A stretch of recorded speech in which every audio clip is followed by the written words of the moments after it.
지난 토요일에 발생한 KT 아현지사 화재로 개인 가입자뿐 아니라 KT 서비스에 가입한 인근 상점들의 영업 피해가 있었습니다. 향후 배상 규모와 절차에 대해서 강신업 변호사와 알아보겠습니다. 어서 오십시오. 네, 안녕하십니까. 네, 일단 KT가 통신장애 피해를 본 이 유무선 고객들에게 한 달치 요금을 감면해 주겠다고 밝혔는데 배상이 상당히 후한 편인 것 같아요. 그렇죠.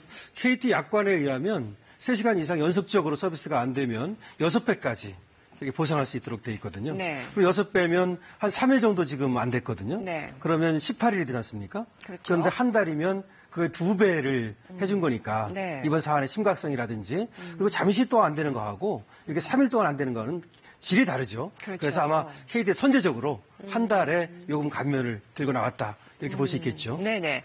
해당 지역에서 이 통신장애를 겪었던 사람이면 모두 보상이 가능한 건지 다른 지역에 있는 분들이 잠시 들렀다가 통신장애를 겪은 그런 경우도 있을 텐데 어떻게 되는지 모르겠어요. 그래서 KT에서는 뭐라고 말하고 있냐면 일단은 거주자 그쪽에 그런 사람들에게는 보상을 하겠다 이렇게 얘기를 하고 있습니다. 근데 유선 같은 경우는 거기에 직장이 있다든지 또 거기에 가게 또는 집이 있다 그러면 뭐 문제가 없죠. 그렇죠. 무선이 문제입니다. 근데 무선도 KT에서 얘기하기로는 일단 거기 거주자라든지 뭐 직장 있는 사람 이런 사람들은 보상을 하겠다고 얘기를 했고요. 네. 문제는 지금 얘기한 것처럼 잠시 들른 사람들 이런 사람들은 어떻게 할 거냐 이런 얘기가 되는데요. 네네. 사실 그것은 잠시 들렸다가 얼마나 있었는지 또 어떤 피해를 받는지 이런 것들을 KT에서 파악하기는 어려울 거거든요. 그렇죠. 그렇기 때문에 아마 그 피해를 본 사람 쪽에서 그런 걸 신고를 한다든지 규명을 해야 돼요. 그렇죠. 규명을 그래서 KT 쪽에서 좀 신고를 받아서 그것이 입증이 되면 적어도 일부라도 보상을 하는 그런 방법을 쓰지 않을까 싶네요. 네,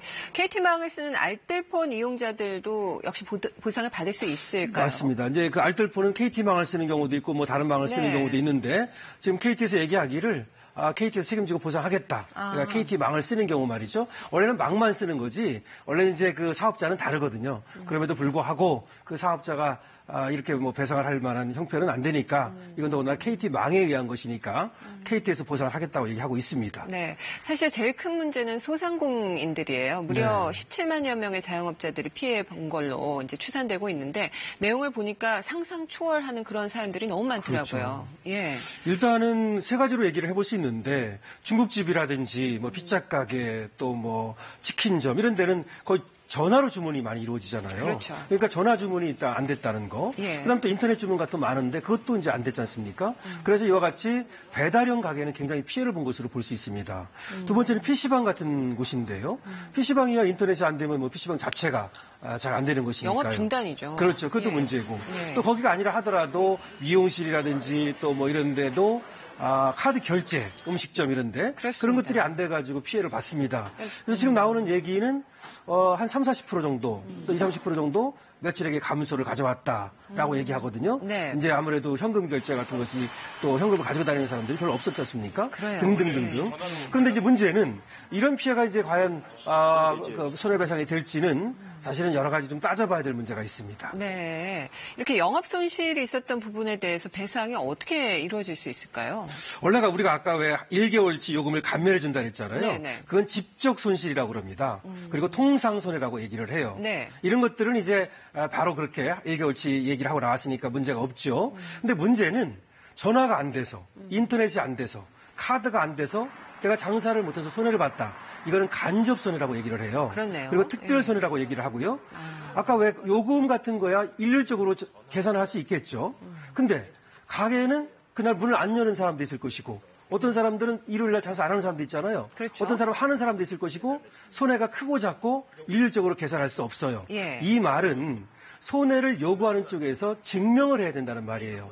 내가 손해를 봤다. 라는 사실과 네. 내가 손해를 얼마 봤다라고 하는 손해액을 증명해야 되는데 그것이 좀 어려워요, 사실은. 그러게요. 그렇기 때문에 이것이 손해를 보상받기에는 상당히 좀 어려운 점이 있는데 이번에는 그래도 이 손해가 어느 정도 그래도 특정되는 면이 있어요. 3일 동안 그리고 거기 17만 명의 어떤 가게 점주들 그렇기 때문에 아마 KT에서 적극적으로 한번 나서보겠다 이런 얘기를 하고 있습니다. 네. 비슷한 사례가 이제 4년 전에 SK가 그 5시간 정도 통신장애 일으켰을 때 어떤 대리운전 기사가 이제 영업손실 배상하라고 소송을 냈는데 패소했어요. 이거는 자기가 그 손해를 입증하는데 좀 부족했기 때문일까요? 네, 맞습니다. 예. 대법원까지 갔거든요. 2014년에 SK텔레콤이 그 장애를 일으켜가지고 한 서너 시간 동안 먹통이 된 적이 있습니다. 근데 대리기사라든지 일반인들이 소송을 걸었는데 문제가 뭐였냐면 대리기사가 거기에만 있는 것이 아니지 않느냐.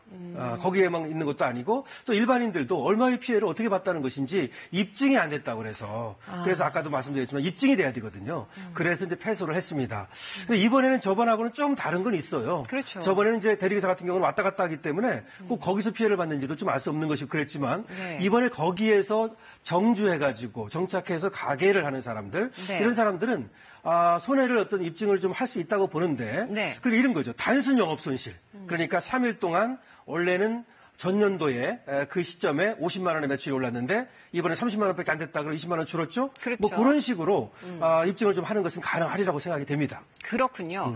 네, 이 와중에 좀 안타까운 사건도 있었습니다. 한 70대 여성이 쓰러졌는데 네. 전화가 안 되니까 네. 가족이 119에 연락을 취할 수가 없었어요. 근데 결국에 돌아가셨거든요. 그러면 KT가 책임 소재로부터 자유로울 수 있을까? 이 부분인데요. 예. 이게 굉장히 안타까운 일인데요. 하필이면 그때 전화가 또 안 돼가지고 그런 일이 생겼는데 네. 물론 이것이야말로 특별세뇌거든요. 그렇기 때문에 뭘 입증해야 되냐면은 그런 전화가 됐다면 살 수 있었다라고 하는 사실이 입증이 돼야 돼요. 그걸 상당 인과관계라고 그래요. 네.